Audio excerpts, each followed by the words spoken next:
Good morning and welcome to another week of the Dorothy Marie Lowry Distinguished Guest Lecture Series for this spring. This week, I'm very excited because we're going to be going over to Newport, Rhode Island. And today we have Mr. Terry Dickinson to speak with us as our distinguished guest lecturer. Terry Dickinson is a native of Printer, West Virginia, who spent his formative years growing up in Titusville, Florida. In 1973, he graduated from Brevard Community College, yay, community college, in Cocoa, Florida, with an Associate of Arts degree in General Studies. Terry then enlisted in the U.S. Navy, and after completing the required training regimen, Terry served as a naval photographer at Cuby Point Naval Air Station in the Republic of Philippines and at the Naval Air Station in Whidbey Island, Washington. During this period, Terry attended courses of study at night, subsequently receiving his Bachelor's of Arts degree in history from the University of Laverne and his Master's degree in Human Resource Management from Pepperdine University. In 1979, Terry was accepted to the U.S. Navy's Officer Candidate School at Newport, Rhode Island. Upon graduation in March of 1980, Terry was commissioned as an ensign in the U.S. Navy. Terry served on 4 different U.S. naval ships and at shore installations in the United States, Republic of Philippines, and Japan. Terry retired from active duty in January of 1995 with the rank of Lieutenant Commander, United States Navy. Terry began his employment at the Preservation Society of Newport County as a seasonal tour guide while pursuing a second career as a public school teacher in Rhode Island and the Commonwealth of Massachusetts. After a period of substitute teaching, he joined the Preservation Society staff full-time as Director of Visitor Services in May 1996. In 2000, Terry assumed the position of Special Assistant to the Chief Executive Officer, where he performed administrative and managerial duties to support development and implementation of the CEO initiatives. In 2012, Terry's title was changed to the Chief of Staff, at which time he assumed responsibility for the effective day-to-day operations of the organization under the guidance and oversight of the Chief Executive Officer. And Terry also serves on the Board of Directors of the Arts and Cultural Alliance of Newport County. Terry, welcome. Well, thank you very much. I appreciate being with y'all this morning. And I'll remind myself to say this morning because it's 1 o'clock here, but having once lived in California, I know there's a different time zone. Well, we want to welcome you to the Emeritus Institute and take it away. Great. Thank you very much. And thank you very much, EvaMarie, for that introduction. You make me sound much better than I actually am. What I want to do today is to talk about the Gilded Age. And before I begin, I want to just make a brief mention of where I'm at here in Newport, and I'll talk much more about it later. I'm here in Newport with the Preservation Society of Newport Mansions. We're also known as the Newport Mansions on our, with the Preservation Society of Newport County, and we're also known as the Newport Mansions. We have 10 historic properties, 5 of which are historic landmarks here in Newport. And before COVID came, we're giving 1 million tours a year. So this organization is a good part of the cultural heritage of New England and particularly Rhode Island. Now, I'd like to talk about the Gilded Age. Again, I've learned some things along the way. I will stipulate that I'm not an authority on the Gilded Age, but being here in Newport for several years, you learn some things that are very important about it. And so I'd like to start by talking about the past. When we talk about the Gilded Age, many people think of these large balls and parties and fancy gowns and all those kinds of things. This socialite environment. That's what they think about the Gilded Age. And these prestigious socialites would have their cottages in Newport. They were called cottages, but around the country, they would have their various mansions. Here we have the Biltmore in Asheville, North Carolina, and you can see the beautiful interiors. This is Lyndhurst Mansion in Tarrytown, New York. Again, exquisite furnishings and large, beautiful rooms. And this is the Breakers.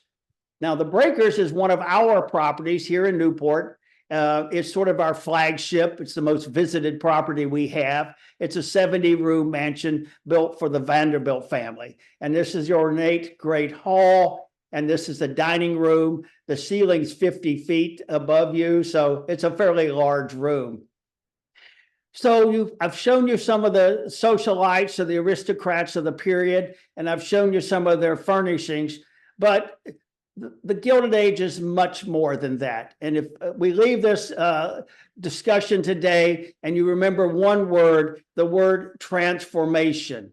The Gilded Age was a period of total transformation of America. Gilded Age, where does that come from?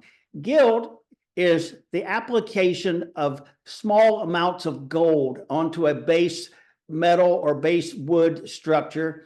And when it's finished and the paint dries, it looks like the object is made out of gold. And so the word gild comes that way. But the word Gilded Age came along in 1874 when Mark Twain, in cooperation with a co-writer, Charles Dudley Warner, wrote a book called The Gilded Age, A Tale of Today. And Mark Twain and Charles's critique was not favorable. They saw the Gilded Age as a gloss of gold followed by lots of rot and corruption and beneath it, of misery and poverty. And so they had a different view. Others had views as well. And I'll just go with one quote here. Future French Prime Minister Georges Clemenceau, who lived for a time in New York and New England, he noted undoubted problems. He could claim the United States had gone from a stage of barbarism to one of decadence without achieving any civilization between the two. And so when we do think about these grand balls and things, let's think more that there was another side to the Gilded Age. And this is the other side: poverty, misery, lots of hard times. Now, I'd like to break up my talk into some little vignettes here. I'll begin talking about innovation, invention, and technology, then urbanization, then immigration, industrialization, and inequality, the birth of major social movements, modern imperialism, and a new internationalism. Before I dive into this, I would like to talk just for a moment about something that happened before the Gilded Age that was actually the cornerstone of the Gilded Age. Without this happening, the Gilded Age would have been far different, or may never have come along at all. And that was the completion of the Transcontinental Railroad in 1869. For the first time, you could connect the West Coast and the middle of the country, the Midwest, and the East Coast to transport people, products, raw materials. It was critical to what would come with the Gilded Age. So my first area I'd like to talk about is the innovation, invention, and technology. Now, we have to put context to the Gilded Age, and you may ask, what was that period of time in the history of America? Now, authorities may differ on the exact date that the Gilded Age began, but for the most part, people say it covered from 1870 up until 1920. So a 50-year period there. And during that time, we're just coming away from the Civil War a few years before, which just ravaged America, so many thousands of people killed, and bankrupting the government. It was a horrible, terrible time in America.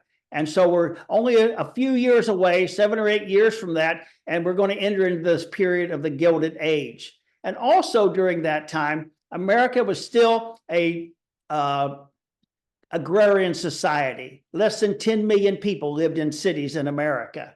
But two events came along to move us into the Gilded Age. So we've agrarian society for the most part. We're off the Civil War, and it's difficult times. And we need something to spark excitement and enthusiasm and patriotism with the Americans. And so we're approaching the time of the centennial of the 100th anniversary of the founding of America. And so they spent 10 years to create this, what was to be the first World's Fair. Now, the original title for this event was called the International Exhibition of Art, manufacturers, and products of the soil and mind. And they must have had some public relations people involved because they shortened that down to the Centennial Exposition of 1876, excuse me. And the event happened in the summer and early fall of 1876, just outside of Philadelphia. And they put up this large hall, this building, plus a couple of hundred smaller structures. You had 39 countries involved, but it was an international event. And thousands of people came to see this from all around the country. And 10 million people attended this fair. Imagine America's population at the time was just over 50 million. And so there were international guests, but a lot of Americans came. Imagine an event today in America. Our population now is about 340 million. And to have 20% of the population attend a 6-month event in the United States, that would be about 70 million people going to see it. That would be fairly difficult to do today. Now, when people came and went into that large building, one of the first things that gained their attention was this Corliss steam engine. Now, this engine weighed 1.7 million pounds and was 5 stories high. And it provided all the energy for electricity and stuff inside the building. And the person who pushed the button to start this engine was President Ulysses Grant. Now, when people came, they saw many inventions. While part of the exhibition celebrated America's becoming a country and 100 years of Americanism, it also talked to the success of the American inventors and people that came up with innovations. And while some of these objects had been around for a little while, most people had not seen them before. We had the sewing machine, and we had the typewriter, and we had the telephone. Alexander Graham Bell himself came to the exhibition and displayed this. Now, for us now, we look at our smartphone or a telephone and we go, okay, it's a telephone. Imagine back then, when you picked up a device and you heard someone's voice in it. It's hard to imagine how exciting this was for people of the time. And after the exhibition closed down, these inventions kept coming along. We have Thomas Edison with his phonograph just a year later. And a couple of years from that, the incandescent light. Now, we all know that Thomas Edison did not invent the light bulb, but he perfected it to the point where it could be a commercially viable product. A person could buy a light bulb and it would work consistently. And so we have that. Cameras had been around for a long time, but in this period of time, George Eastman would create a camera that the average person could buy. And so it didn't require expense that people couldn't afford. And so we have the camera. We have the electric streetcar in 1888. And in the 1890s, we have the gas-powered tractor. And about the same time, we have gas-powered cars becoming along. And just after the beginning of the 20th century in 1903, and we all remember this from our social studies class, the first flight at Kitty Hawk. And so this event, this exhibition really inspired Americans and really boosted the morale following those brutal years of the Civil War. And then the second event shortly after, in 1893, the World's Columbian Exhibition held in a suburb of Chicago in 1893. Now, this took about 10 years to plan, and it had about 25 million visitors during its 6-month reign, which again was about May to November. And people came there and they saw many, many things. They saw a Ferris wheel. Now, Ferris wheels, in fact, had been around for a little while in some parts of America, much smaller and not quite as sophisticated. But for most Americans who attended, this was the first they saw. This Ferris wheel, Mr. Ferris himself constructed it at the site there in Chicago, was 26 stories high. And those cars, those gondola cars, there's 36 of those, and 2,000 people could ride this Ferris wheel at the same time. Now, people also went into a electricity building, and they were awestruck when they saw what you see on this sketch here. A large column that was lit up with hundreds of light bulbs inside, reflecting off thousands of pieces of colored glass. It was a kaleidoscope, and it just awed people. But what I want us to take away from this exhibition, as grand as it was, is this here. This is the Court of Honor. They constructed a city on this site, and it's neoclassical art. Most Americans had not been to Europe and had seen none of this before. Their cities in America were sort of drab, and when they saw this, they were like, wow. And so most of these buildings are temporary in nature, plaster and wood. They used the buildings for exhibit halls for the actual exhibition itself, but most of them were taken down afterwards, including that statue. But a few buildings were permanently built, and a little bit later, I'll show you one of those that's still in use.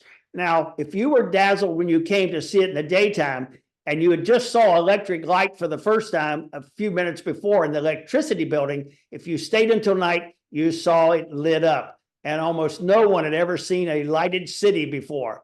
Again, it's hard to describe how awestruck they must have been to see this city. To construct this temporary lighted city, also called the White City, this took 400 miles of wiring. So it was a grand experiment. And I mentioned that some of the structures, very few remain. This is the Museum of Science and Industry, and the building itself was part of that exhibition in 1893. What really came from this that's important is that people were so excited about seeing these beautiful buildings, they wanted to see more of them in reality. And it created a city beautiful movement to create beauty in the cities of America. And I'll discuss that a little bit as we move forward. Now I'd like to talk about urbanization. And so the effects of that exhibition will lead to the creation of beautiful buildings in America. This is Penn Station, built during the Gilded Age, the original Penn Station. Grand Central Station, which still is there in operation today. And you can see this is the Carnegie Library in Pittsburgh. Again, all the beauty. And then we have a appellate division courthouse in New York City, and it's still functional today. These buildings were built to last, and they're also very beautiful. But there's also statuary. This Augustus St. Gaudens Sherman Monument in New York. And so people were really starting to be impressed with beauty. And a little bit later in the talk, we'll see some other sides of these cities, and you'll appreciate the beauty. Now, when we think of cities, we tend to think of skyscrapers.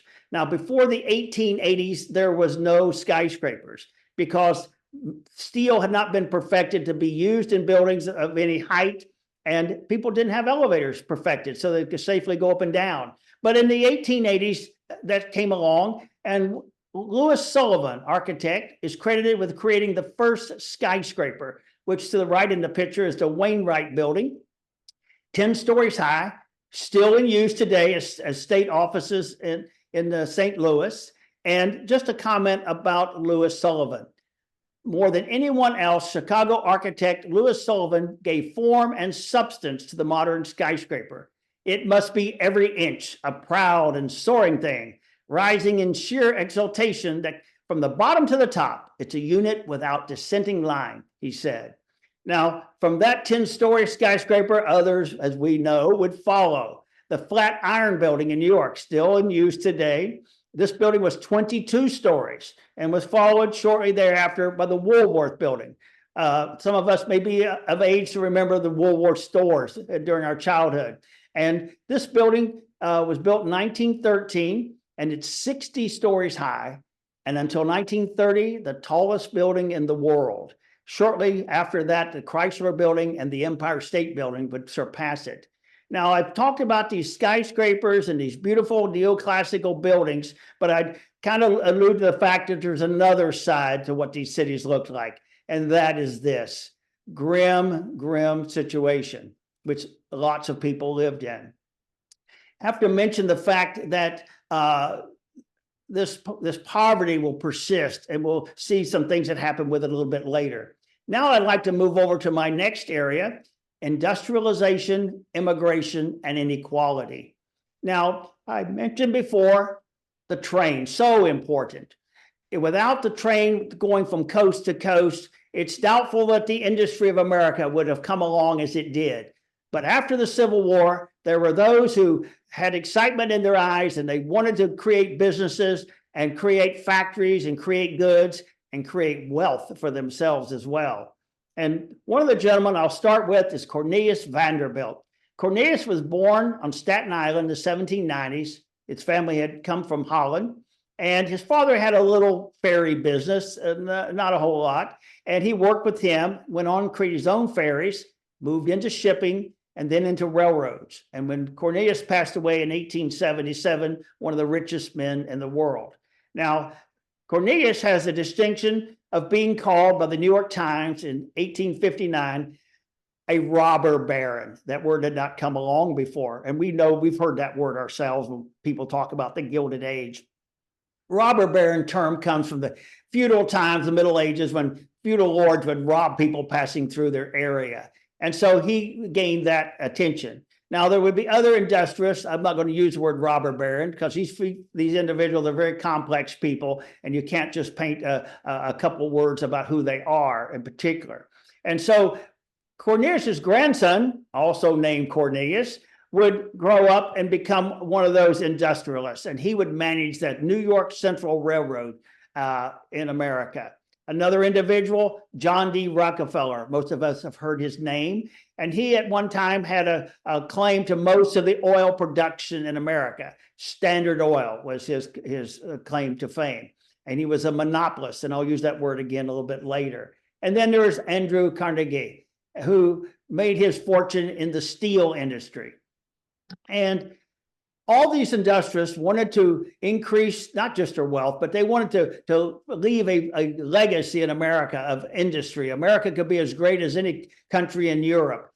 But what they needed to help them along, they needed politicians. Because sometimes the government make a law that would conflict with what they're trying to do. Sometimes they would want the government to make a law that did not conflict, but promoted what they did. And so there was this sort of marriage between politicians and the industry leaders during the Gilded Age. And I'll just give you one quote here.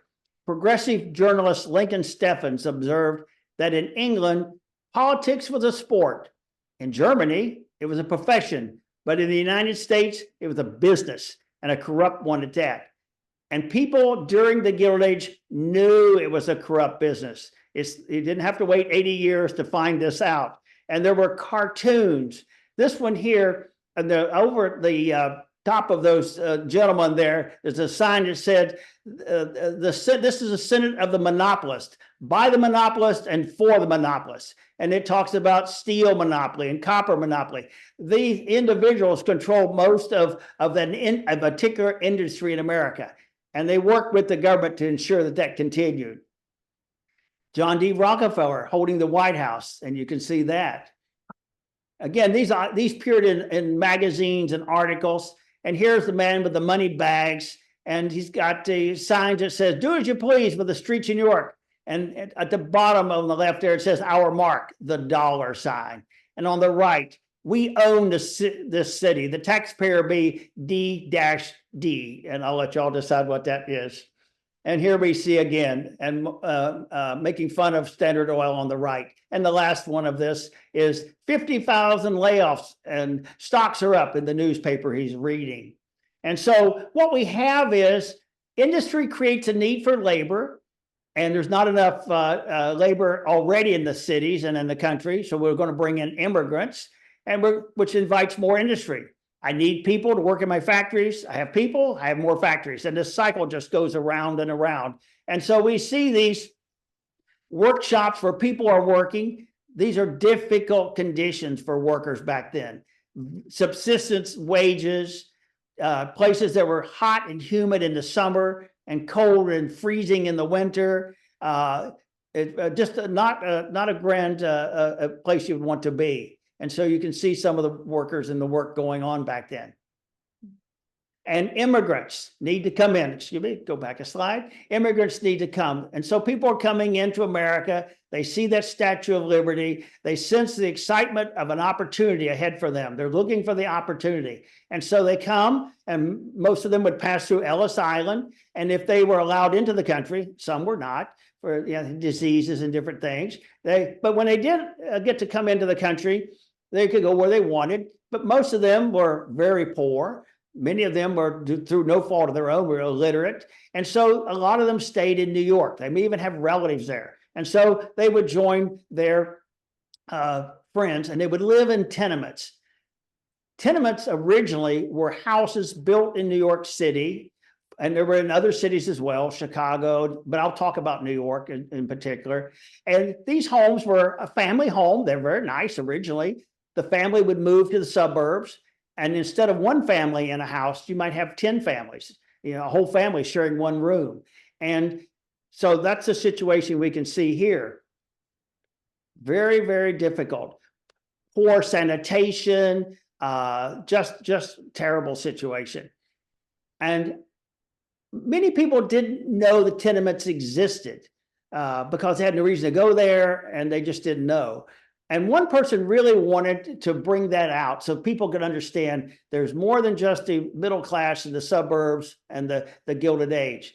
Jacob Riis, he wrote a book called How the Other Half Lives. What he wanted was for people who were sitting in the comfort of their home to be able to pick up this book and read and observe how the other half lives.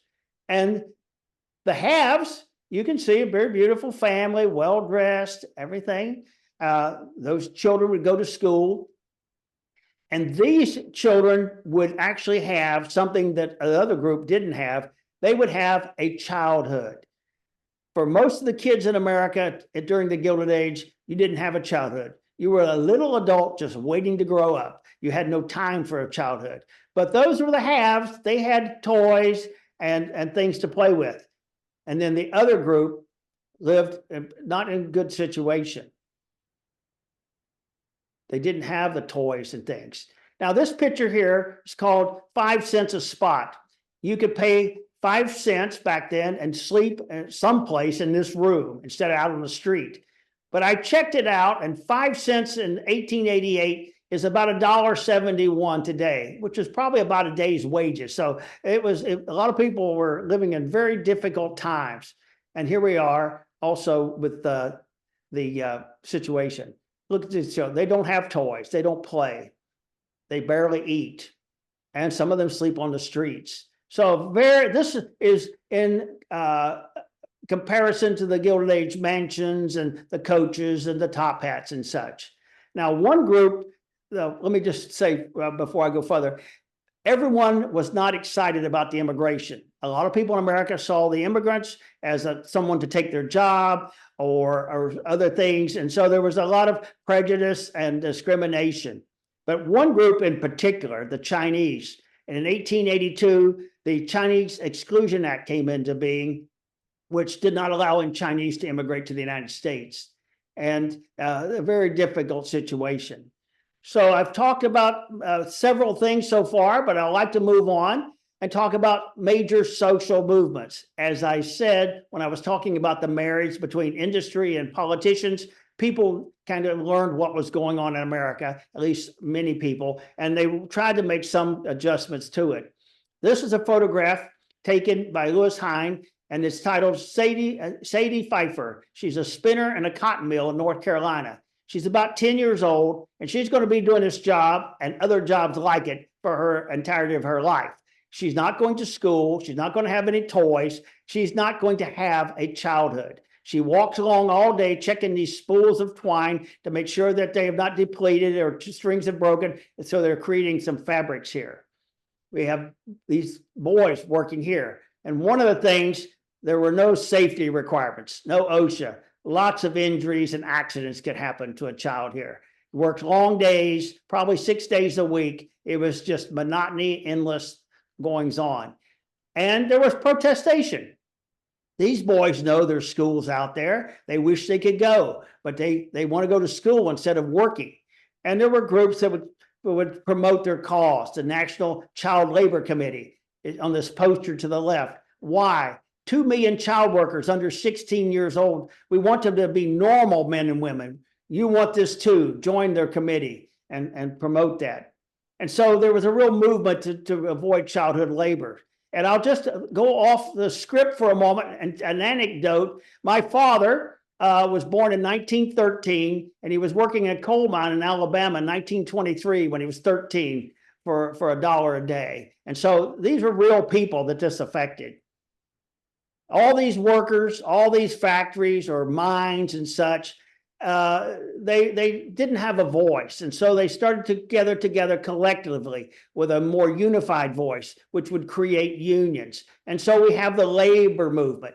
But the labor movement did not come without cost. There was a lot of tensions. You're the industrialist. You need more factories, more production, more product, more wealth. And you couldn't have any disruptions. And so in many cases, you may have local police or security firms helping you to make sure there was order in the workplace. This is just a Haymarket riot. This would be outside of Chicago. Supposedly there was a rally and one of the workers threw a bomb at the police. At the end of the day, 6 people died during that. And then there's the Homestead strike. This was in Pennsylvania, where the Carnegie Steel, they'd laid off some people and people got upset and there were rallies, and it turned to violence between the forces of the company and the workers themselves. 16 people died here. So these were real people trying to make a way in America and get out of the poverty and the misery that they had been placed into. And so we see it there. But it wasn't just the factories that had problems with the labor movements and strikes. Even the mansions had problems. Here in Newport, one of our mansions, I'll talk about it later, was the Elms. And in the Elms, this is the staff. And at a period of time, the owner of the property was Edward Berwin, and he had a monopoly on U.S. coal. He supplied all of the coal to the U.S. Navy. And he had a mansion here in Newport and a staff. And the staff wanted better wages, better working conditions. And when they went on strike, he fired them. And article in the newspaper, the Times. So it was not without personal peril, either physical violence or losing your job if you protested against the conditions you worked in. And so we've got child labor, we've got men and women in the workforce doing the union activity, and then we move into women's rights. And during this period, women in America could not vote. Here we have the early women's movement, Susan B. Anthony and Elizabeth Cady Stanton. In fact, these ladies came to the exhibition in 1893 and gave a big talk about the women's right to vote, which was a very important thing. Now on the left here, and I'll talk more about her later, Alva Vanderbilt Belmont. And Alva had married a member of the Vanderbilt family. She married the brother of the man who built the breakers.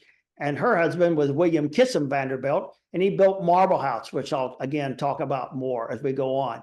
She became very interested in the suffrage movement. And there's a picture there to the top right of here in Newport, the rally, just about 30-minute walk from where I'm sitting, where she had a rally for women to vote.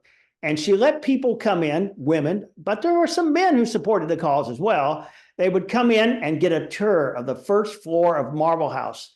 Most people had not been in these mansions before, and they were just wow, what an opportunity. And she would give them as a token, a cup you see on the bottom right there, votes for women that they could take home with them.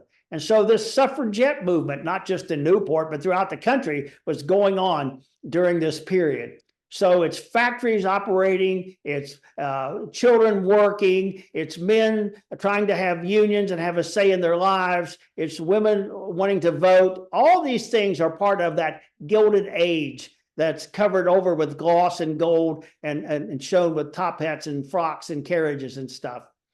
I like this one here. I wish Ma could vote, and they strategically placed 2 young people at the front there to carry the banner. We also had the early civil rights movement. You have Ida Wells, and Ida wrote many articles. She was an activist for allowing African Americans to really break into American society economically, politically, and educationally, and in all ways. And then we have Frederick Douglass, who was also a proponent of letting the African American community into American society. And Booker T. Washington, who spent much time promoting the education of African Americans in American society. And all 3 of these individuals had actually been enslaved in their life. Now, when the Civil War ended in 1865, and most of us remember, excuse me, some of our social studies, they had a period called Reconstruction. Excuse me just for a moment. During this period, with the U.S. military present, the South began to reconstructing to re-enter the American Union. And a lot of progress was made for the African Americans who had been enslaved as they moved into the mainstream of America during this Reconstruction period. Educated, and smart, wanting to promote themselves, their families, their communities. It was a time of progress. But then in 1877, the U.S. military pulled out of the South. And after that, things started to take a turn for the worse. You started to see a lot of probably subdued, had been there all the time, prejudices and discrimination activities. And this is where we get into the Ku Klux Klan and the Jim Crow and the poll taxes. And during the Gilded Age, the Supreme Court passing the law saying that Ferguson versus Plessy, the separate but equal is okay. And so the segregated schools and that kind of thing. So a very difficult period in the Gilded Age for the African Americans in America. But the situation continues to other areas as I go through. I've talked about several. I'd like to move on to one more here, two more actually. One is modern imperialism.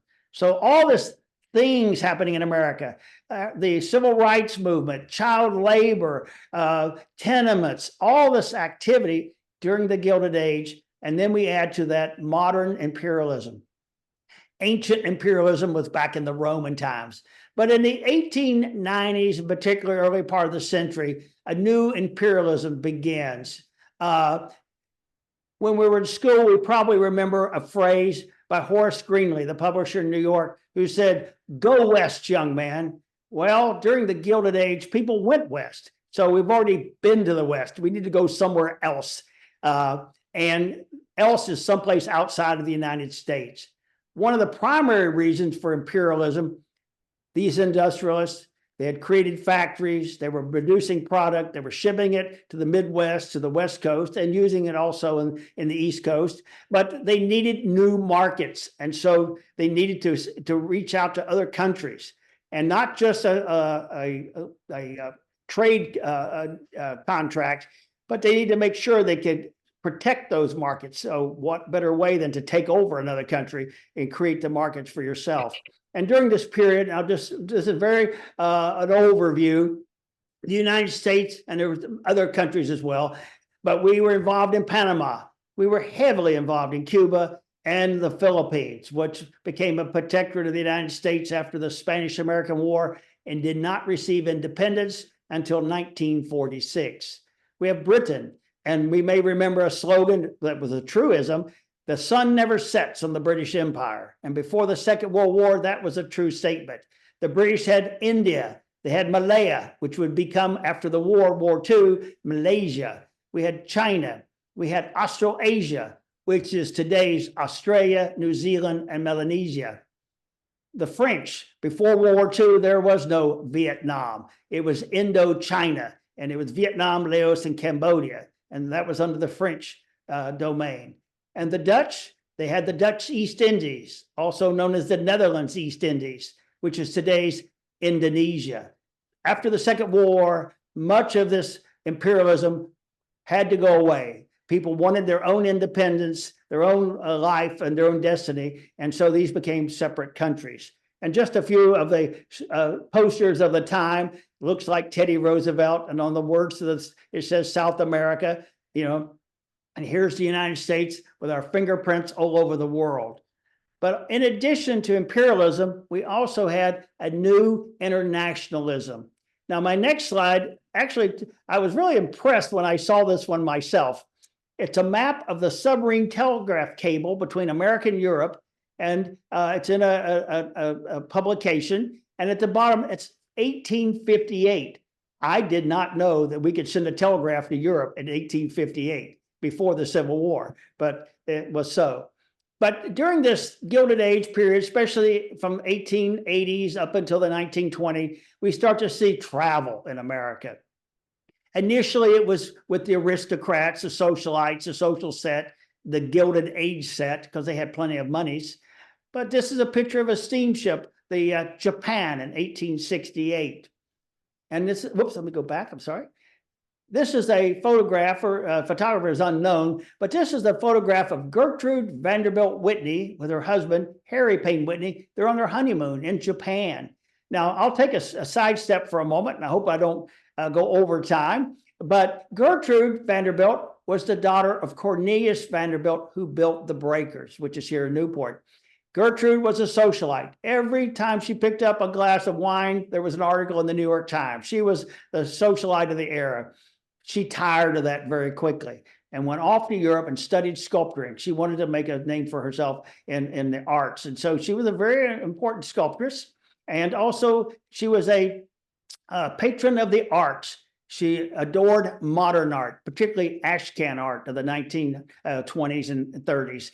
And she approached the Met and asked the Metropolitan Museum in New York, if I pay for it, will you build a wing on your museum to house modern art? And the Metropolitan Museum in New York City said no. So she went off on her own and built her own museum, and you can visit it today in New York. It's called the Whitney Museum. And so a few years ago, the Metropolitan Museum needed space to store some of their collections. And the Whitney had moved to a new facility, and they leased the old facility from the Whitney to store Metropolitan objects. So I'm sure Gertrude would chuckle at that. Travel became on cruise ships. This would have been a liner in 1907.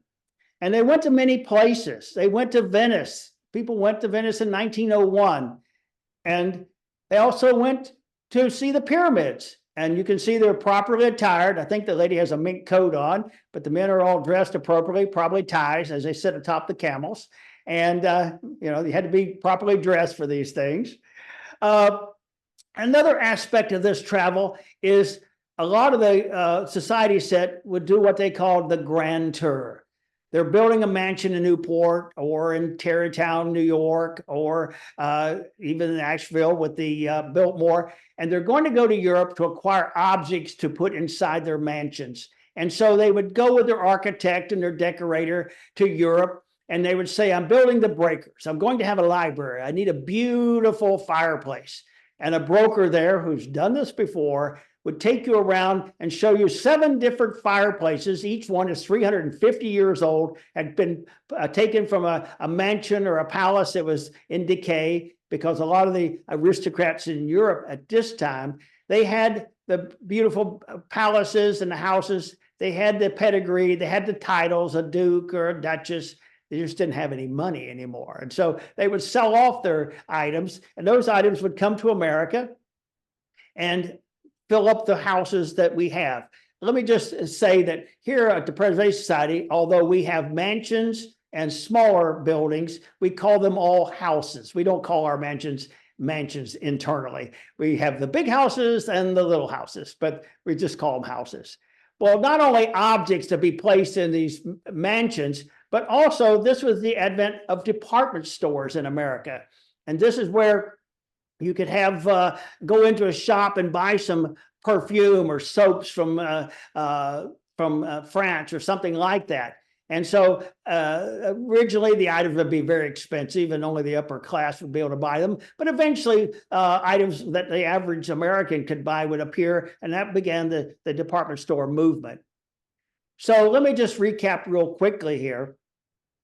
Innovation, invention, technology, urbanization, immigration, industrialization, and inequality, the birth of major social movements, modern imperialism, and a new internationalism.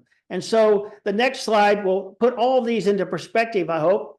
The Gilded Age truly was a time of transformation, a time of a technological change, a time our culture changed, our society changed.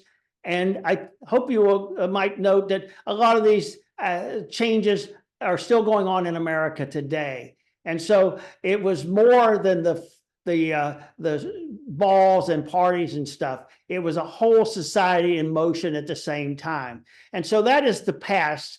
from my view. And so I'm going to take a quick drink of water and then we'll move into the present. So excuse me just for a second here. Thank you. Now, I'm going to talk about the present, and in particular, I'm going to narrow that down and talk about Newport and the Preservation Society. Those two are intertwined. Now, you may or may not have been to Newport, but I do hope you will come if you have not. And I know EvaMarie has been here and she loves it, so she's got to tell you to show up. Now, when you go on a map of the United States, and you look for Rhode Island, it's a very small place. You can drive from one end of the state to the other in about a couple hours or less. And the state itself, you look on the map and you see Rhode Island, and it's adjoined, geographically with Massachusetts and Connecticut. And you're thinking, yeah, there's some little tiny islands next to it, but why is it called Rhode Island? It's part of the mainland. Well, what you see right in front of you is Aquidneck Island. It's where we are, and that right in front of you at the bottom of the big mansion, that's the breakers. Aquidneck Island in the 1700s, during the colonial period, was called Rhode Island. And you see the bridge in the foreground, or background. That bridge leads you to the mainland, the other part of Rhode Island. Back in the day, it was called Providence Plantations. The word plantations had the meaning of agrarian, not like you think of the Civil War and plantations in the South. And so the island that I'm sitting on right now used to be Rhode Island, but it's called Aquidneck, which is a Native American term. And so I'm on Aquidneck Island, and the other part used to be called Providence Plantations, and overall in the modern era, it was all called Rhode Island. But a few years ago, the title of the state was officially changed. It's just Rhode Island. Now, I'll tell you a little bit more, but let me just read you a quote. The island is exceedingly pleasant and healthful, and the women beautiful. Travelers with propriety call it the Eden of America. And that quote came from Jedediah Morris in 1789. And he is the father of geography. So here we are. You could just believe it's a very beautiful place. And let me just take a moment and talk a little bit away from the Gilded Age, but put in context where we are. Rhode Island, very important state during the colonial period, one of the 5 most important states. And within Rhode Island, Newport. Newport was one of the 5 most important cities during that era. And New York, Boston, Preservation Society, Philadelphia, and Charleston, South Carolina. And so we were the first state to declare independence from the British, and we were the last state to sign on with the Constitution and become a state. And so we're a very proud state here. I'm not a native Rhode Islander, but you stay here long enough, you become prideful of this place. And during the colonial period, very popular. After the colonial period, the other cities continued to grow, millions of people. Newport's 23,000.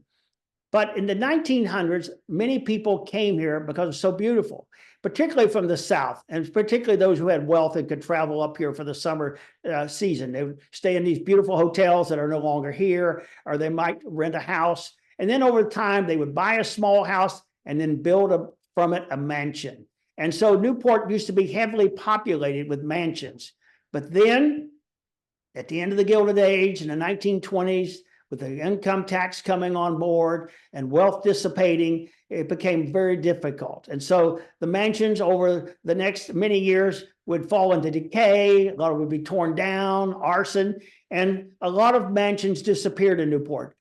A member of our staff published a book several years ago called Lost Newport, and talks about the fact that about 60 mansions are no longer here in Newport. And many other smaller houses. For example, just a few examples, Chetwood, built in 1903 and demolished in 1973. Now, it looks like a nice house, okay, but put it in the context. This was Chetwood at that time, beautifully landscaped. Now, I can drive and see it in about 3 minutes from where I'm sitting. And when I go look at it, it's not like that anymore. It's a bunch of houses, some in disrepair. You would never know that a Gilded Age mansion had been there.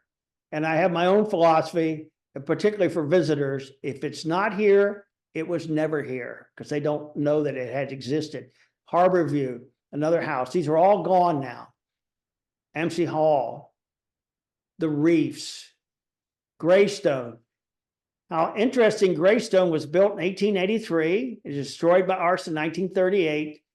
It is now the parking lot for the Breakers Mansion, which is part of our holdings here.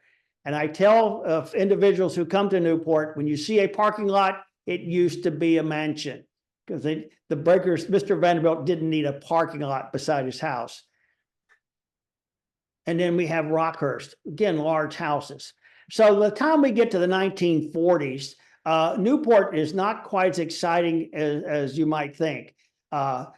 During the war, a lot of war production here, making torpedoes and things like that. So the environment economically was pretty good. These whole houses and ruins were still here. But near the end of the war, one person made the big difference for Newport, and why I can talk to you today about Newport's role in the Gilded Age. And that person is Catherine Urquhart Warren. Catherine was born in Oakland, California, but came east. She lived in New York, but she married a Newporter, as they're called here. And she was very important in the arts world in Newport and the museums. And she gathered some people together with her because she had interest in saving a property here in Newport. But first, let me read a quote to give you a feel that she was very interested in history and the importance of saving history. She put a little group together called the Preservation Society. At their first annual meeting in 1946, we see her saying, we're not only history in the past, we're history in the making. We have something to talk about Newport that no one can ever take away from us. We have something that, if lost, can never be replaced. It's our duty and pride to see that these things will never be lost. And her focus at that time was on this little colonial house in Newport. A small group of individuals had gotten together to save it, thinking it was going to be torn down. And this would be 1945. The picture is 1930s, but we're in 1945. The building's owned by a church, and they wanted to get rid of it. And people are talking about tearing it down. She met with those people, and she put some other people together, and they created this Preservation Society in particular to save this building. And there were many colonial buildings back then. And even today in 2024, we brag to the world that we have more existing intact colonial buildings than any city in the United States. And these colonial buildings we have are being lived in and well taken care of. And so it's easy to walk through Newport and see a building with a placard built in 1721. And so inside this house, though, was this beautiful room. This is a parlor. And this arrow is pointing, which I'll do a close-up, of wall paneling. Very ornate 1700s wall paneling, which the story was going to be taken out of the house as the house was demolished and carried off to the Metropolitan New York. Well, she got her group together to save this house. They got a mortgage on it, and it needed a lot of work. So you can see here they're trying to fix it back up. And a couple of years goes by, and now we're in 1948. It's a couple of years after they got the mortgage. And Catherine Warren, she met with the Countess of Zany. Now, Countess of Zany's birth name was Gladys Vanderbilt. She's the sister of Gertrude, and her father, too, was Cornelius Vanderbilt of the Breakers. And she told Catherine, I know you need funds to restore your colonial house, so here's what we can do. I will allow the public to come into the Breakers for the first time. They'd never been in the Breakers, and take a tour of the first floor, and they will give the monies to the Preservation Society, who will maintain and do maintenance and security for the house. And so the Breakers in the 1940s, it opened to the public, and the monies went to help the Preservation Society. From that one colonial house, and I've talked to somebody who was alive back then and asked them, did they see the future? And he said, we had no idea what would happen with the Preservation Society over the next 75 years. And I'll just show you a few slides of our holdings. To the left is that house today, Hunter House, and gives a great tour of that property. And we have the Breakers, as I've talked about there. We have the Elms. I briefly mentioned the strike of the workers there in the early 1900s. Now, the Elms, interestingly, was going to be torn down in 1962. Mr. Berwin, the coal magnate, had passed away, and his wife had predeceased him, Hermione. And so he gave the house to his sister, who lived until 1961. She was the last grande dame of Newport to have a butler and servants and all that. But when she passed away, she had a nephew who took the property. He didn't want it. And so it was going to be sold to developers and torn down, and a shopping center or such put there. And there's some legal entanglements. An opportunity arose for Catherine Warren to get with some of her socialite friends and contribute monies, and the Preservation Society purchased the Elms. Now, just adjacent on a side street are three large three-story buildings. Part of the original Elms, they were guest cottages of Mr. Berwin. And the day we signed the contract for this house, we sold those three guest cottages so that we'd have monies to help pay for the main building. And at the end of the day, we paid in 1962 dollars, we paid $80,000 for the Elms. Now wow, today that would be a few million, but we didn't have 15 cents. So, that was a big thing for us to take this house. The house on the right, one of our smaller properties, Kingscote, built in the 1840s, and it was additions made in the 1870s. It's a beautiful house inside. We have the Isaac Bell House, and architects will say that Isaac Bell House, shingle style, is one of the 10 most important houses in the United States from an architect's perspective of how it influenced people like Frank Lloyd Wright and others. And it's undergoing a re-restoration. We restored it when we bought it in 1994, and work is going on there now to restore that house. A lot of work, and I'll talk more about restoration in a few minutes. We have Marble House. I mentioned Alva Vanderbilt. Excuse me, I'm sorry. Let me go back again. Get myself disoriented here. On the right there is Marble House. Alva, I mentioned the suffragette movement. She built this house in Newport in 1892 before the breakers. And this was the palace in Newport at the time. And I was a guide at Marble House. And I used to tell my groups of tourists that this was a birthday present for her 39th birthday.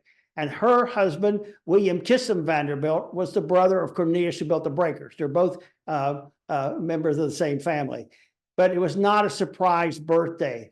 And according to her architect, Richard Morris Hunt, the renowned architect of the Gilded Age in America, who had built the breakers, who built Marble House, who built, I think he built Biltmore. He also built the base, or designed the base of the Statue of Liberty.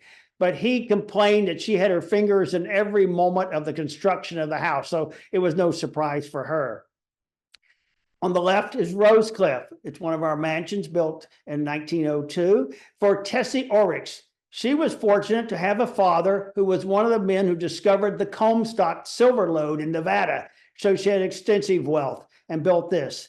And just a plug for the PS, if you would like to get married in Newport, Rhode Island, and you want to do it at our houses, you'll probably be at the Rosecliff. We had about 80 weddings there last year. You'll have to book your wedding into 2026 because 2025 and the remainder of this year are already booked up. And so, but call me and we'll see what we can do. But in any case, to move on, Chepstow to the right, given to the Preservation Society in the 1980s with all of its furnishing tax. The owner, a very important preservation in Rhode Island during her lifetime. We have Chateau Semire, which is a National Historic Landmark, the first real mansion in Newport, built in the 1800s, 1840s, and expanded later. The gentlemen of the Wetmore family made their monies in the China trade. And then, whoops, go back, I'm sorry. We have the Green Animals Topiary Garden. We're on an island, as I mentioned earlier, and on the southern end of the island is Newport, where I am now. And in the middle of the island is a town called Middletown. A lot of thought to name that. And then on the north end of the island is Portsmouth, more an agrarian part of the island itself. And there we have this topiary garden, which is beautiful. And we have a farmhouse there and extensive gardens. And this dates back to the early part of the 20th century. But it's a very beautiful place, but it's part of our holdings. So I've mentioned the fact that we have a lot of properties. Many of them are particular to the Gilded Age, which is what our topic is today. And just like those houses were falling apart and many in disrepair and were torn down, restoration and maintenance is so critical. And for those of us who have homes, we know how hard it is to keep up with everything. And it's the roof, or it's the windows, it's drainage system. There's always something to fix when you own a house. And it's no different for us with our 12 mansions, our multiple other buildings, and our 88 acres of landscape, and our 1,700 specimen trees. It's constant work. But we always revert back to a comment made by an individual in the 1940s as we do this restoration. I mentioned earlier that in 1940s, the Newport was not in a good situation at the end of World War II.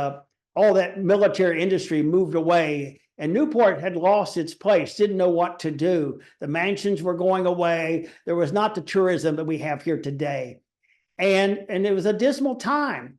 There was talk about making Newport an industry town and bringing factories to Newport. And the Catherine Warren, the leader, she was the leader of the Preservation Society for 30 years. So she was a really important person for us. She invited a man named Kenneth Chorley, who at the time was the president of Colonial Williamsburg, to come to Newport and talk to our city. On a cold March night in March 1947, 600 Newporters gathered in the local high school. You couldn't get 600 people in Newport to do anything in 2024 together on a cold winter night. But they came to listen to him, and he told us that this place is beautiful, and this place would be a magnet for tourism, which could carry us into the future. But he also said, and I'll quote, "Plan to do the job superlatively well. Remember, you're building for the centuries. A superficial restoration will not do.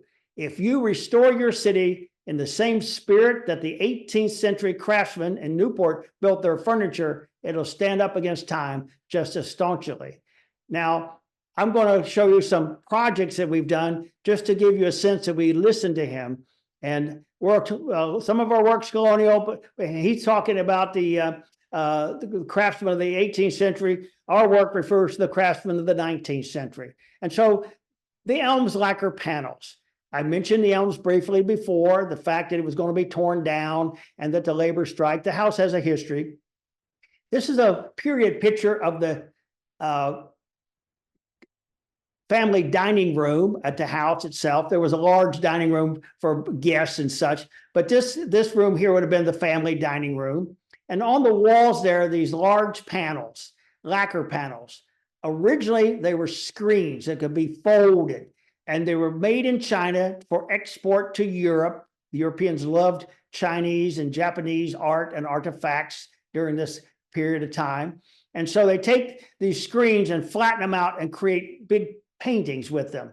And they were installed in the house. They came as part of one of those grand tours to Europe. And so you stood in the doorway, you saw that's nice. But when you got up close, you could see that this lacquer had really deteriorated. We're in a harsh environment here on the coast with salt air and humidity in the summer. We're on the same latitude, other places around the world where you have these elements of being on an island creates some environmental issues. And so we decided you don't just go restore something. We did a lot of research. Our conservation team, they went to Europe and looked at some of the existing panels there that are in beautiful shape and learned how they restored them. Then we took these panels down for the first time in 100 years. We created a workshop in the basement of the elms. We wanted them to stay in the same environment, so there was no environmental shock going from a non-air conditioning building, of which this building is not, to an air conditioning space, et cetera. And so all this work goes on, and it's time consuming, and it takes a long time, and it costs a lot of money. But if you go to the elms today and stand in the doorway, this is what you see. It's very beautiful. And so there's a lot of work involved to keep these things up to the right conditions. That same house, the elms, about 9 acres of land there with a garden in the rear and what's called a secret garden down below the main garden. Now, the gardens were put in about a dozen years after the house was built.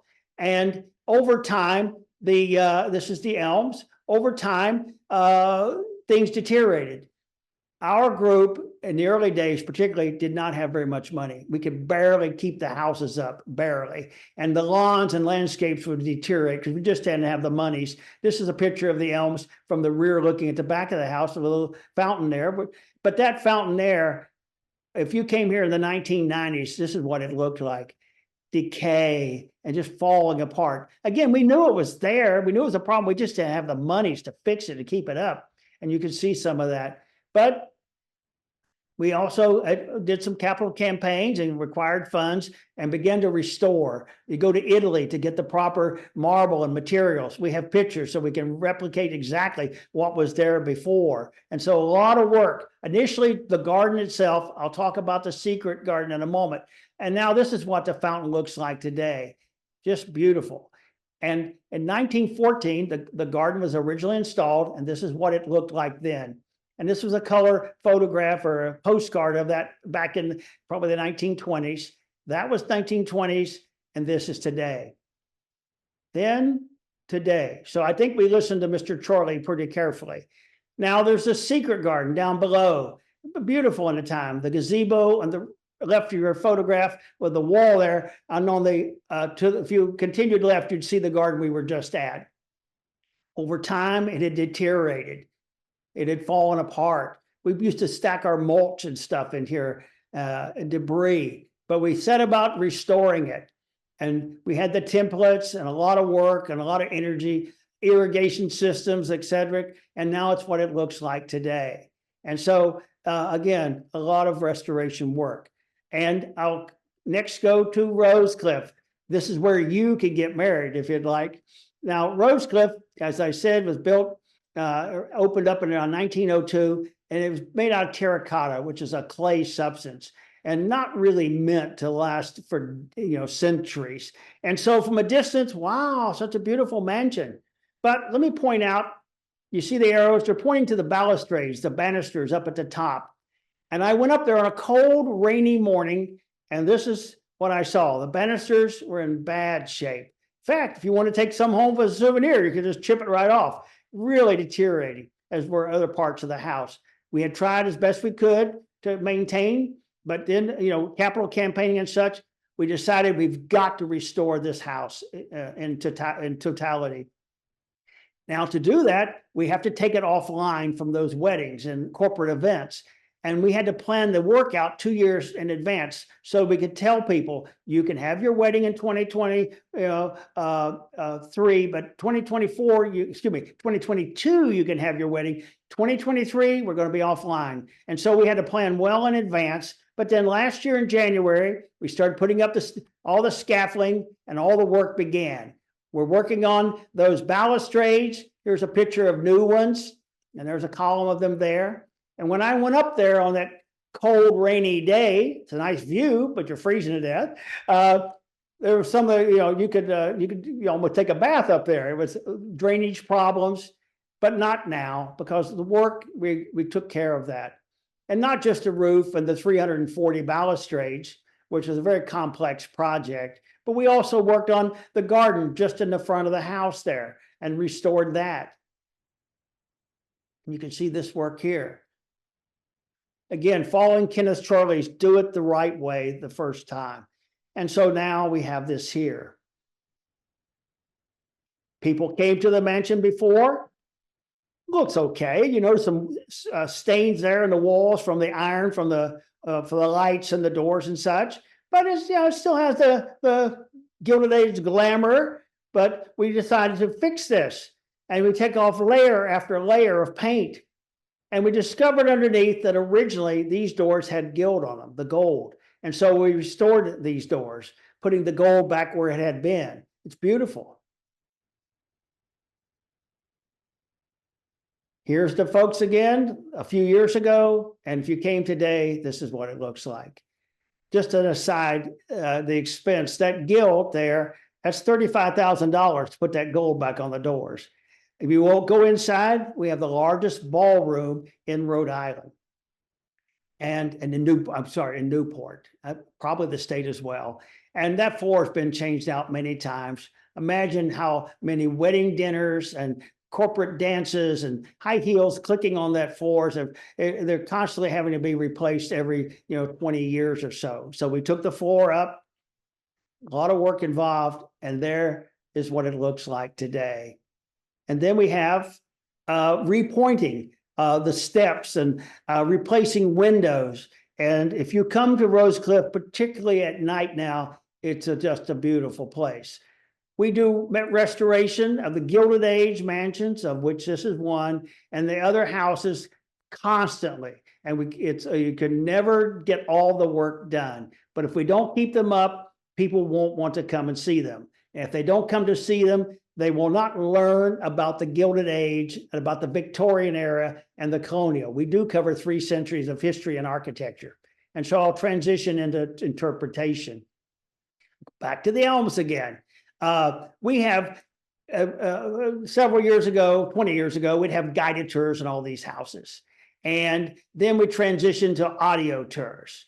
And during COVID, people, once we reopened after having closed during COVID, people don't want to touch an audio player. And so we went to the apps.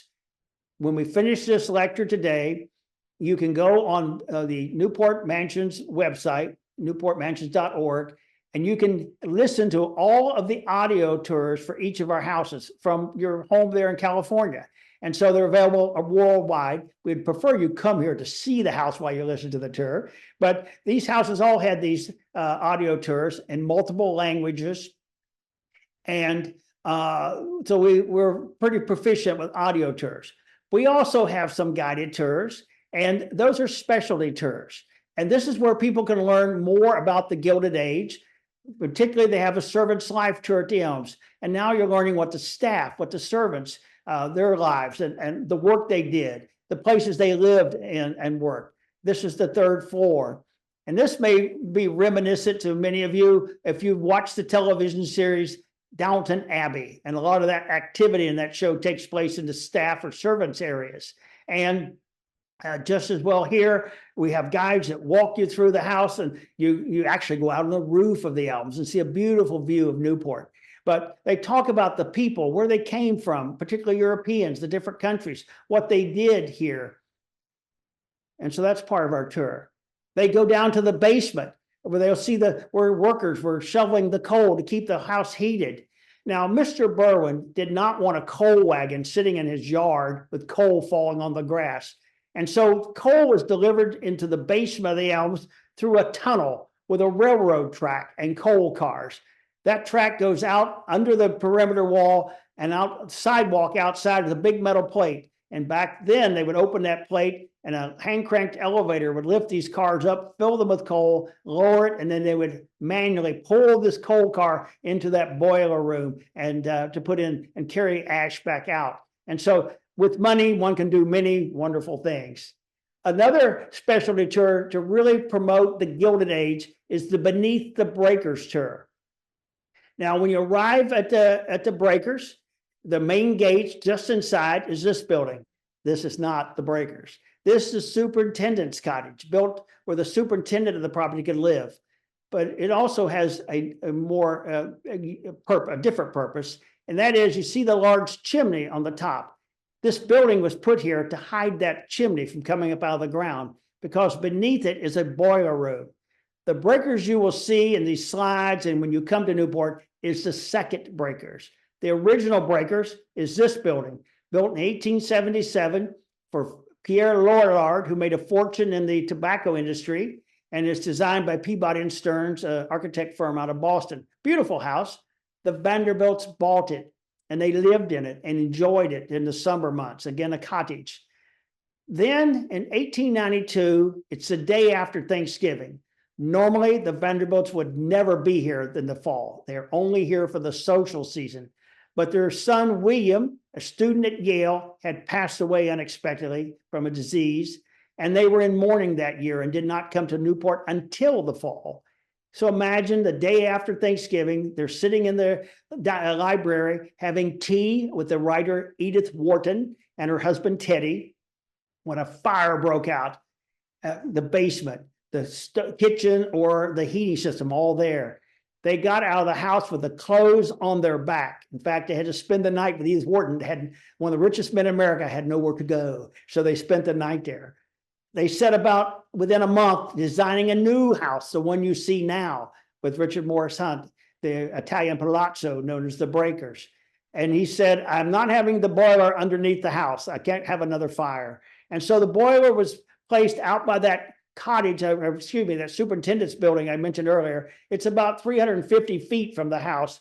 And underneath that structure, the superintendent's cottage, is a boiler room. This is where this is where the chimney came out of to go up into the sky. This is what it looked like several years ago. Disrepair, water leaking in. There's no boilers had been taken out. The skylights above had been covered over with concrete blocks. Not a very hopeful place, but we set about restoring it. And so a lot of work involved. In fact, we brought boilers, and these are the exact kind of boilers that were here in the 1890s. We found them in a school system in northern Rhode Island where they had been used until recent years. They gave them to us. They were taken apart, brought to the breakers, and pieces dropped down through the skylights and then reassembled. And now when you go down there, this is what it looks like, which is what it looked like in the 1890s, with the exception of the poster board and the flat screen TV to the right, where they showed the tour people some aspects of the house before they begin their tour. But other than that, this is what it looked like. And we bring groups down there. It's called Beneath the Breakers Tour. They learned what the staff was involved with and the work. Now, these boilers created hot air, and the hot air had to get to the house, and it actually went through a tunnel. There's a lot of mystique in Newport about underground tunnels and mansions. This is a real tunnel, about 340 feet long, and it goes into the house basement. This tour group will go through that tunnel. You see the photograph on the right there. We have photographs that were taken of the construction of the breakers, and those photographs are along the way from the beginning construction to the end. Now, when they get into the basement, they'll have a tour of a portion of the basement. I say portion because the breakers covers 1 acre, the house itself. And so they'll talk about some of the Gilded Age marvels of technology. This is the electrical panel, the original electrical panel, which was in use up until the 1990s, when one Saturday night, the properties director in charge of maintenance and properties came into the basement, smelt that smell of burning electrical, like a wire you may have smelled before, and saw that this panel was glowing red because there was a big party going upstairs and every light was on, all this activity, overheating the system, which wasn't designed for that. And so shortly after, we began to create a new modern system. But they see these elements of the past. They go in, they learn how the elevators were built and how things were constructed here in the original house. And they see a press on the left there for pressing clothes, on the right, icebox, which would begin to be refrigerators. And so there's all of that with these specialty tours, but we also interpret through exhibitions. Now, up until about 8 or 9 years ago, we had no exhibition space. And so we decided we needed that.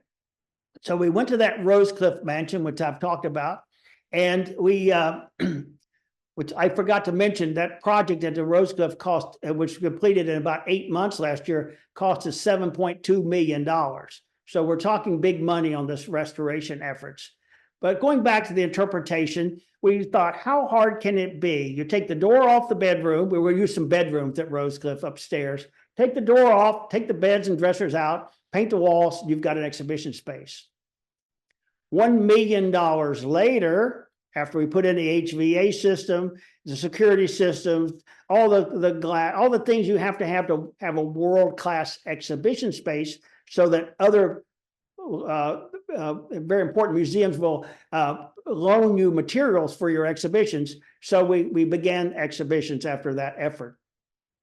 And to bring this to the Gilded Age, because I'm always mindful that we're talking about a Gilded Age, we've done 2 exhibitions, and I'd like to briefly talk about them. The first is Celestial City, Newport in China, which was last year and well attended and critical rave reviews. Our curatorial staff did all of the research. Oh, before I go further, Celestial City, what's that name? Well, this is a Chinese exhibition, and China was called the Celestial Empire back in a certain time, because the people in China thought that the emperor, the sovereign, came from on high, from the heavens, celestial. And people in the 1800s thought Newport was so special, they called it the Celestial Newport back then. So that word is apropos. Now, our research showed us something we did not know, that during the Gilded Age, there was a significant number of Chinese families in Newport, in Rhode Island. There were about 70 businesses here. Most of them were restaurants and laundries and things like that. Here's a Chinese California laundry on 198 Thames Street, which is the original street in Newport. And so this exhibition showcased China objects that are here in Newport. And so it was an eye-opener. If you walked around today in Newport, you'd never know there was a Chinese part of Newport in the Gilded Age. And we want to tell a fuller story, a more complete story. It's not just, Caucasian white people with lots of money in Newport. There are a lot of people here, a full society, and we want to tell that story. Part of the story with the Chinese in Newport comes back to Alva Vanderbilt on the right. We've talked about her at Marble House, and we talked about she was a suffragette. Well, Alva and her colleagues found out that the Chinese Americans were really involved in their own efforts for suffrage movement in the United States. And the lady on the left, Mabel Pinghua Lee, she came to the United States as a student. While the Exclusion Act prevented Chinese people from coming to America, there were some exceptions. She was a student, and she became interested in the suffragette movement. And when she was 16 years old, she stood up in New York at a restaurant and talked about suffrage movement. And with the arrow, that's Alva, rapidly listening to the whole thing. And they had an alignment between the Chinese and ladies and Alva and her group to promote suffragette. One of the reasons was Alva learned that Chinese ladies in China could vote. Now, it's a little bit overblown. A province in China allowed Chinese women to vote after the emperor was overthrown, but then that was later rescinded. But it stuck in her head. Chinese women can vote and we can't. And so they worked with Myra. And let me just say for a moment, Myra was really staunchly interested, not just suffragette, but in the rights and the moving the Chinese Americans into society. And she spent a lifetime on that effort. And she went to Barnard College. And she's the first Chinese American to get a doctorate in economics from Columbia University. So, and I think this is kind of interesting. She lived into the modern era. She passed away in 1966. So all the things she saw during those years. And while she could come to America, she could not vote. Chinese Americans were not allowed to vote. Now, the amendment was passed to allow women to vote in 1920, but she was not allowed to vote until 1943. And so this discrimination and prejudice continued on. But Alva would have these rallies, and Alva built this building on the back of Marble House. She had architects go to China and observe different places, and she built this. And she would have those rallies on the terrace of Marble House, and they would all come out to this tea house as well. And this is the inside of the tea house. Up until we did this exhibition, we thought that those characters, the Chinese characters on the wall there, were just, some random characters to make the pavilion look like a Chinese pavilion. But we learned those are real. Those are proverbs from Chinese history talking about the strong strength of women. And so Alva saw this as a place to showcase her suffrage movement, and even in a subtle way that the average person would not detect. And so this suffrage movement at Marble House went on. This is around building was built in 14. And they had a play back then. Alva was really into this suffrage stuff. And she got with Elsa Maxwell, and they wrote an operetta, a play, and they performed it in New York City as a fundraiser. And the actress, the lead role was this Maria Doris Melinda. She was a famous silent scream star at the time. And here's a photograph of the cast. Here's Alva in the front on the left. we decided as an educational piece to recreate this operetta, and we put on a play on the back terrace of Marble House for multiple nights, sold out. And this is a poster of the play. Local thespians got involved. And the gentleman there with the top hat, he was the main male character. And for those of you who may have seen the show Survivor, he was the winner of the first season of Survivor, Richard Hatch. And he's on our play here in Newport.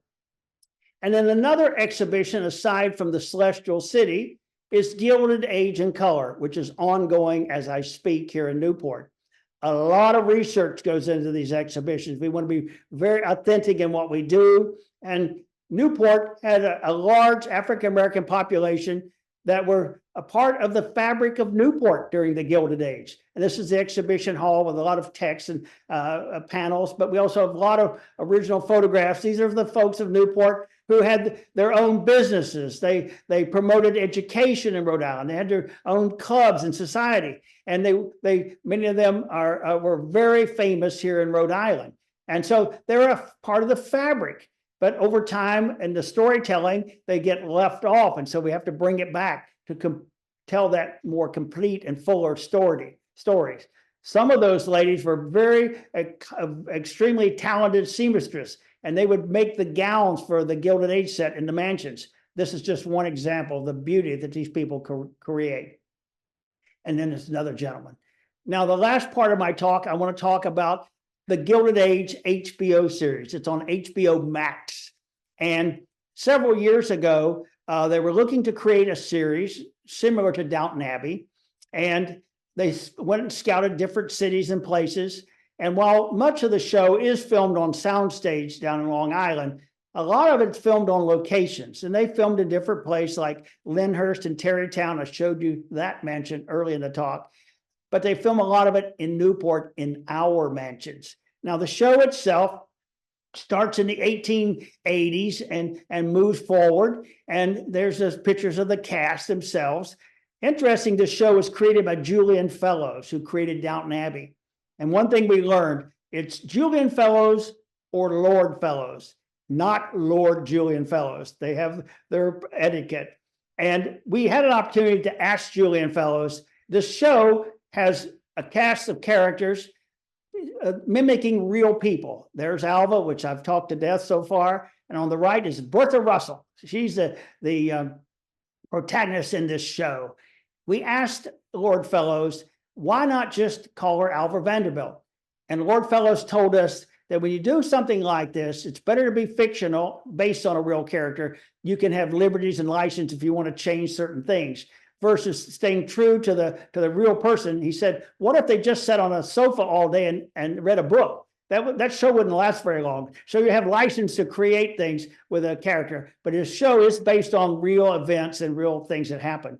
And she is married to George Russell, who's mimicking Jay Gould, a real industrialist of the time. And George loves his children to death, but come business time, ruthless to the core. Well, fortunately for us, Lord Fellowes fell in love with Newport. He calls Newport a village of palaces. He says in England or Europe, you'll have an estate with a mansion or palace or chateau, and then miles away will be another one. Whereas here on Bellevue, you can pass a new mansion every 30 seconds. So they decided to film here. It's not just come today and film tomorrow. There's a lot of setup, months of work. We want you to move this furniture, put up this painting, take down, and take stuff out of the house, put stuff in. And you're in California, and I'm sure you've probably seen some location shooting, so you're probably familiar with how the Hollywood people do this stuff. But it brought a lot of attention to Newport and promoting a resurgence of the Gilded Age. This house you've seen earlier, this is a Hunter house, the beginning of my story. Why am I talking about a colonial house at this point? The first season of the Gilded Age, the first scene takes place in this house. How ironic that is. Now, this is the room as it exists, and this is in the first scene of the show. It's a lawyer's office in Pennsylvania. And I had an opportunity to ask Ben Shaw, the set designer who was here, why did you pick Hunter House of thousands of houses in America? He said, we had the time available, the house was available, we just picked it. So no long-term conspiracy thinking. It's just available. So they came in, they set up all their stuff and the lighting, and they filmed the scene. Now, going back to the more Gilded Age buildings, I mentioned Marble House. This is a room right down the street in Marble House. This is Alva's real bedroom. Pretty fancy. This is her bed. Now in the show, Bertha, who's playing Alva, this is her bed. I'm the chief of staff here. I thought this was shot in Alva's room. And I went, no, Terry, this is on the sound stage down in New York. So even I was fooled. And so they do the filming. Here they are bringing equipment into the house.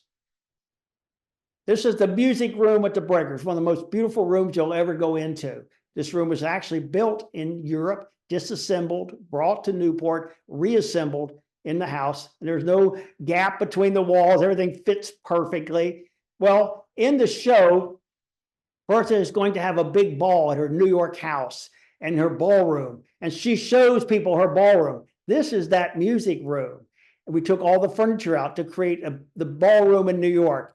And then they filmed this scene. This is in that same music room here at the Breakers. This is our kitchen. Everything is original to the early 1900s, actually, except the overhead lights. Those are HBO lights. And when they come and shoot here, and we're going to be shooting our third season this fall, we're very pleased to hear that. When they go away, they take all their things with them and bring them back, except for those lights. They decided to leave them installed. Now in the show, this is what the kitchen looks like. And then the beauty of this idyllic paradise here, this is outdoor scenes filmed here in Newport. And so if you come to Newport, you can take a tour, and it takes you around on a bus, and you'll see all these sites and hear behind the scenes stories and such. And again, I'd like to finish this part of the present with just what I said about the past. The Gilded Age truly was a time of transformation, change, revolutionary conversion, technology, and socially and technologically. And much of the change that occurred in the Gilded Age live with us today. And again, the word I would ask that you try to remember whenever you hear the word Gilded Age is the word transformation. And now I'd like to articulate the two most important, at this point in my talk, I'd like to articulate the two most important words in the English language. In conclusion, I hope that if you've not been here, you will come to Newport to visit us, to see in person these historic Gilded Age mansions, to learn more about the Gilded Age history. And I just hope that what I've said, well, first, I hope it makes some sense, but I do hope you enjoyed the talk, and I very much appreciate having the opportunity to speak with you today. Thank you. Well, thank you so much. Let me go ahead and change my view here real quick. Whoop, there I am. Thank you. And I have to say, to start us off, I love that word, transformation, because when you think about that first quote where they said, we go from rural to opulence with nothing in between, upon closer examination, it's that transformation that was occurring during that time. So thank you. Here's a great question that just came in. And I think it kind of will set us on our Q&A part. From one of the students, do the descendants of the original owners' families have any special privileges via or special privileges in their relatives' former homes? Well, that's a great question. And there are descendants of individuals who originally created these houses. Some of them are part of our committees and such. And we are always tremendously respectful of them. And if your grandfather, great grandfather, was the man who built the house, that has a certain importance to us. And so, yes, we now they cannot come and spend the night in one of the rooms. They don't want to anyway. These are accredited museums, and the museum world, I've learned this being a non-museum person, they frown on people touching the stuff and all that. But no, and we try to work with them closely to acquire objects or particularly information, documents they have to continue to build up, what we have here pertaining to the house. So they hold a special place in our hearts. Thank you. Now, you had mentioned in the first part of the talk about the transformation and all the different social issues and then labor movements that were occurring. Well, with the exception of Alva and her involvement in the suffrage movement, how isolated were these families from those issues, or were they isolated? Well, I think, and I don't know, so let me start with that. But my instinct is that these individuals lived very their schedule was full every single day of their life. And when you came to Newport with the summer season, the wife was the CEO of the mansion. And these wives could have been CEOs of any major company in America today. They had a budget, they had a staff, they had obligations, responsibilities, and expectations. And so they were very busy. The men, likewise, they were in the city in New York or Philadelphia, and they were working away, and they were going to they're going to their clubs where they would make business deals and stuff. And I'm sure they saw and knew of the real world. Some of them were very sensitive and very philanthropic. Rockefellers, Carnegie, they spent millions of dollars of their fortunes to try to make a better America for Americans. And so I'd say that they saw what they wanted to see. Yeah. Yeah, that's a good way of putting it. Did anyone live in these cottages year round during this time in the Gilded Age, or would that have been considered a huge social taboo? Well, they might have a caretaking staff, but there wouldn't be any family members. When they went away for the season, they went away, and they would pack up everything, all the clothes, all the trunks. They had a staff that was with them in New York, and let's say a mansion. Again, houses in New York, much bigger than Newport, and most of them are gone now. They started tearing down the Gilded Age mansions. Alva's house was torn down in the 1920s. I mean, it was a quick transition. But there may be some caretaking staff.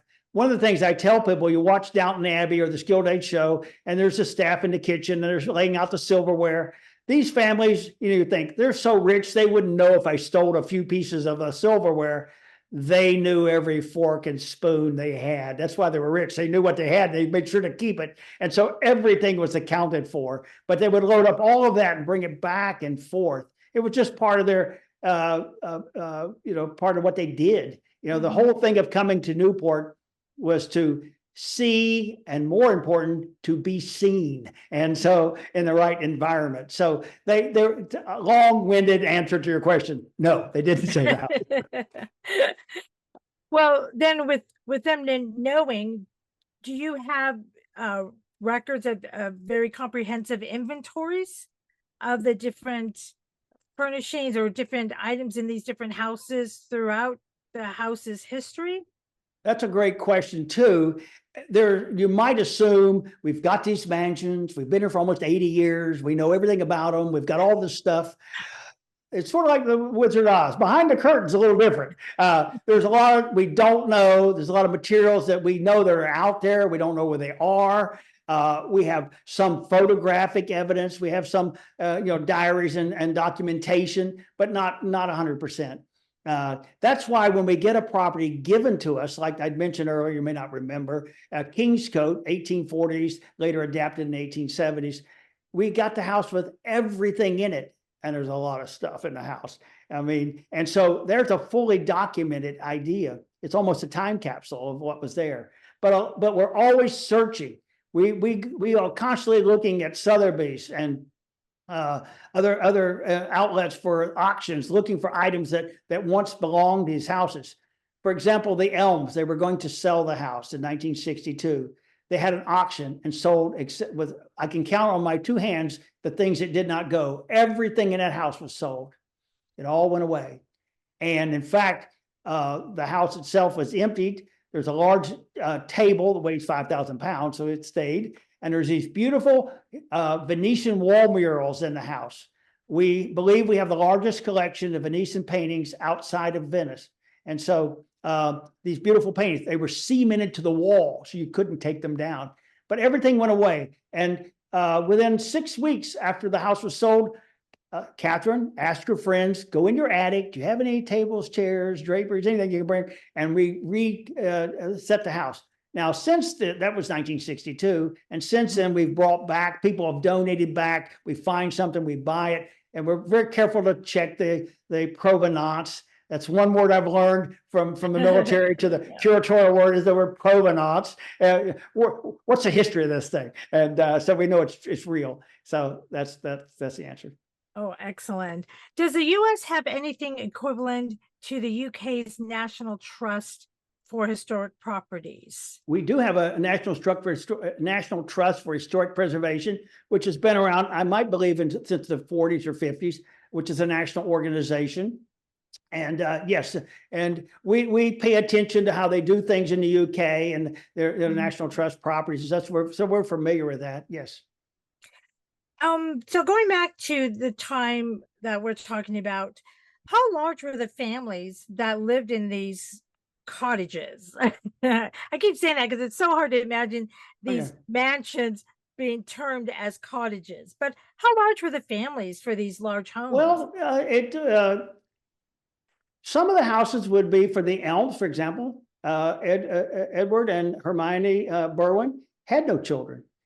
Now, he had brothers and she had family. And so nephews and, nieces would come, but not designed for that. And so probably one of the bigger ones would have been, and Tessie Oryx her and her husband she had children, but 2 or 3 smaller families, not 15 children.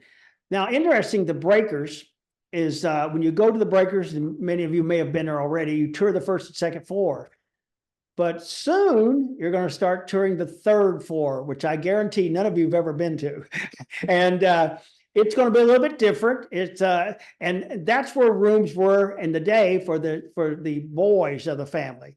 Because you go through the breakers, it's 138,000 square feet, but there's a Mr. and Mrs. bedroom, and there's one guest bedroom, of the whole house. Now, the boys had rooms upstairs, and there were some guest rooms there. But the rooms upstairs were designed for future families, that the boys would marry and bring kids. So there was a thought to the future for the breakers. But the other houses, most of them only had 1 or 2 guest rooms because it was a summer cottage. And you were here to summer with your peers who had their own cottages. It wasn't somebody coming along with, unexpected knocking on the door, your family, we're having a family reunion with 30 cousins coming to see your house. That didn't happen. So it was very controlled. And that's true. And I go back even to the quote that you shared from Lord Fellows about how there's one, every 30 seconds with these big houses, as one could say. So how do you decide what project, now turning to conservation and preservation, how do you decide what project to do next, especially with such a large portfolio of homes? One of the things we did back around 2000, so that's 24 years ago. Before that, it would be, and I know I'm on a webinar, I know I'm being recorded for history, but I'll take a chance and say it anyway.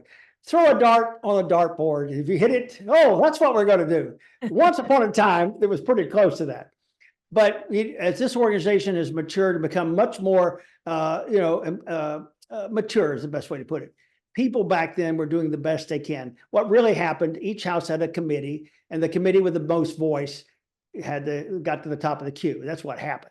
Well, you cannot operate that way.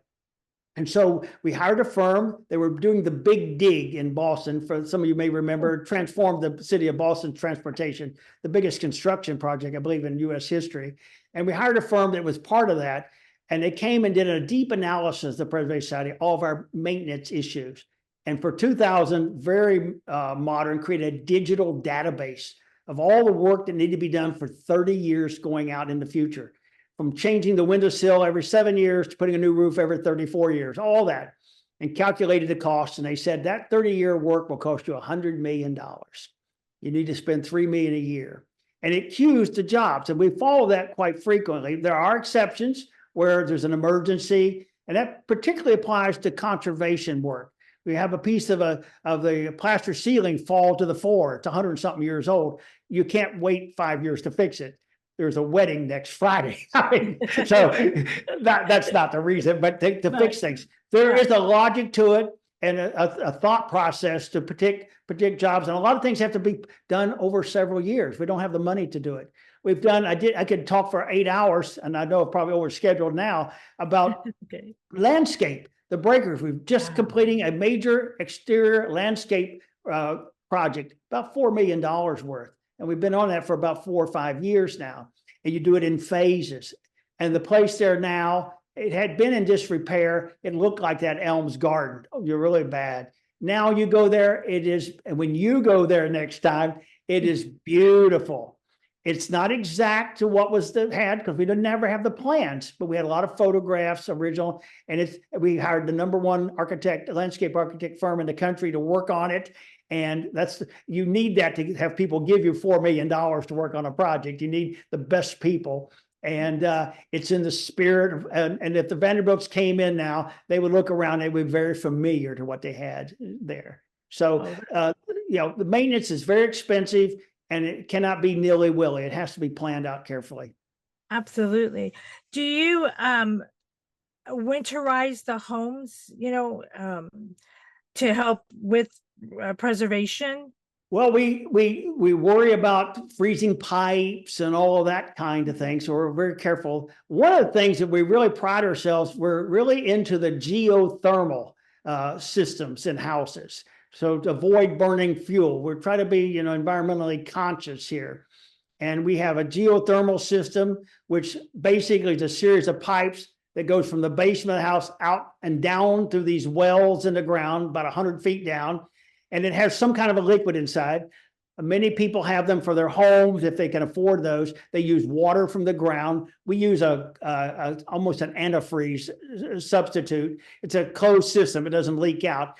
This fluid goes out of the house at a certain temperature, goes down 100 feet where it's 59 degrees, 24 hours a day or something. It's constant. And it comes back and transfers heat. In the summer, it cools the house, and in the winter, it heats the house. And so we're constantly keeping tune. We have all kinds of systems to tell us if a pipe is broken or the heating system's off. We're very conscious. That Rosecliff mansion, where all these weddings have, I feel like I'm a wedding planner here. In 1940, they didn't turn off the water in the pipes, and the house pipes froze. It almost destroyed the house. In the great ballroom with the beautiful ceiling, water was dripping through. And we had a member of our board of directors who had been a child and came in the house and saw that when he was with his father, who was the head of the bank in Newport. There were birds flying around inside. I mean, it was just like a movie, but we don't want broken pipes and that kind of thing. So we're very conscious with security, with our environmental systems, all these things that we're concerned about. My mind says I wasn't there. It reminds me what I read about the 1930s in Hollywood, and you're there in California, when those movie companies were like a closed city. They had their own carpenters. They had their florists. It was a self-contained. To a large part, we are. We do contract out a lot of our electrical and stuff, but our florists create all the flowers you see in all the houses using the original breakers gardening sheds and stuff. And so, we do a lot of work ourselves and here at the Newport, at the Preservation Society. Wow. But how fun. I'm sorry, as a historian, to me, that just sounds like fun. You also showed some wonderful photographs.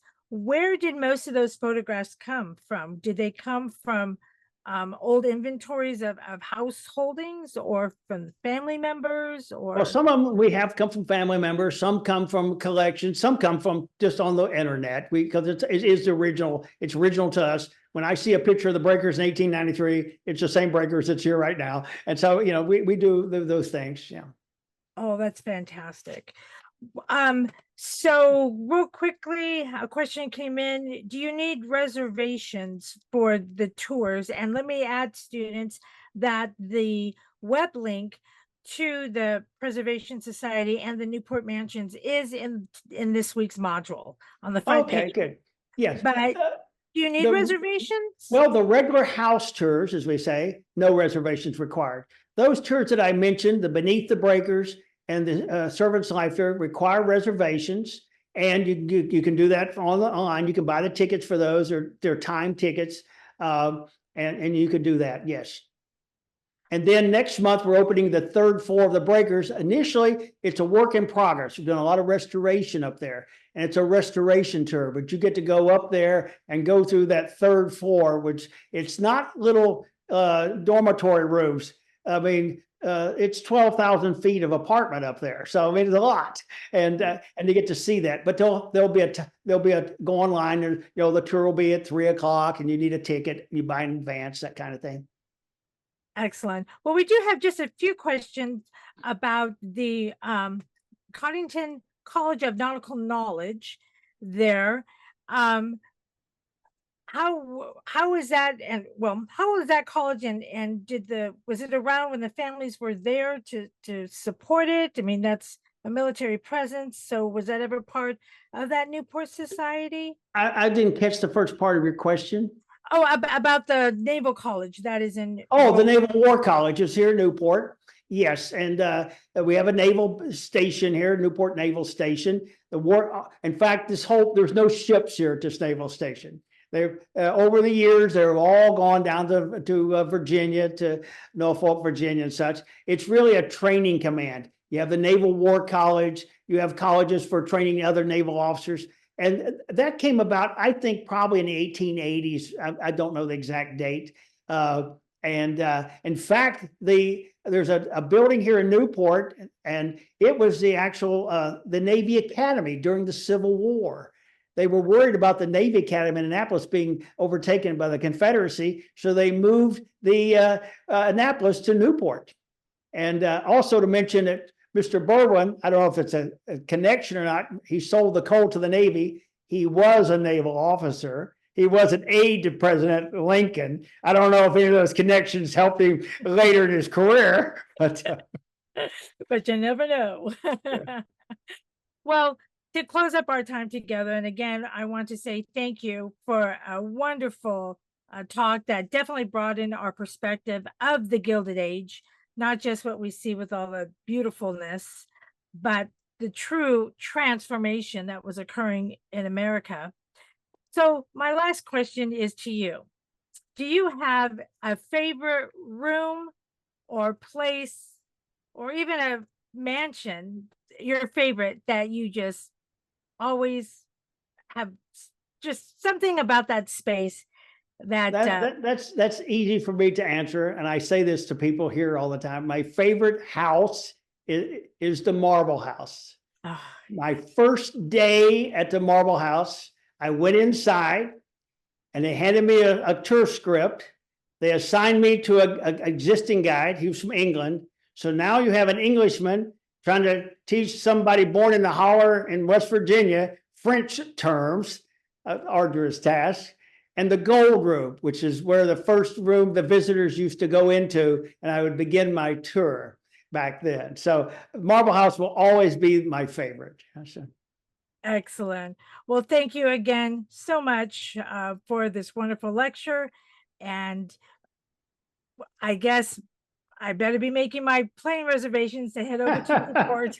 Well, if anyone had a question that didn't get asked, or have a question I didn't answer properly and wants a better answer, they can provide that to you, and you can provide that to me, and I can talk to somebody here who knows far more than I do and get an answer back to them.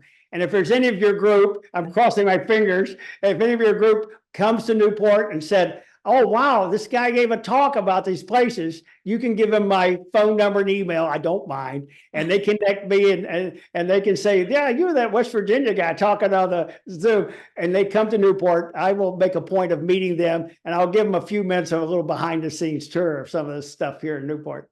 Oh, It's- excellent. Thank you so much. And again, thank absolutely. you for this great lecture. Students, thank you for coming today and have a great week. Thank you very much, EvaMarie, and thank all of you. Appreciate it. Thank you.